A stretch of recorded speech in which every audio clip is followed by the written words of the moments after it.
nos encontramos como un soberano y regalamos simpatía y querer, porque en España lo que sobra es la hidalguía y nos tenemos tan felices al cantar, porque la pena la volvemos alegría, porque tenemos la grandeza de mostrar.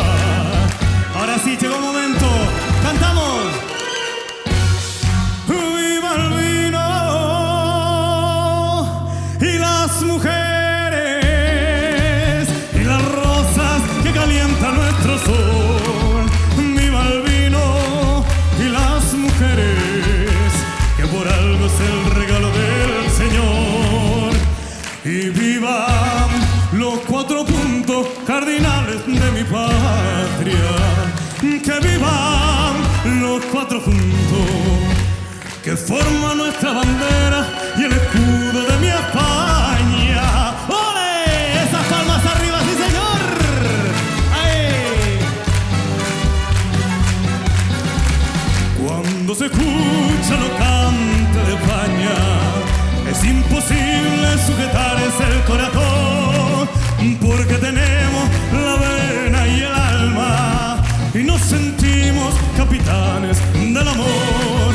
Y no me importa que me llamen vanidoso, que todos somos españoles de verdad.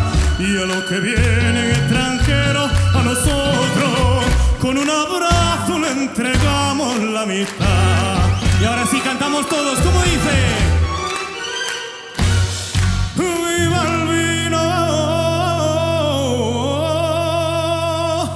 y las mujeres y las rosas que calientan nuestro sol! ¡Viva el vino y las mujeres, que por algo es el regalo del Señor! ¡Que viva los 4 puntos cardinales de mi patria! ¡Que vivan los 4 puntos que forman nuestra bandera y el escudo de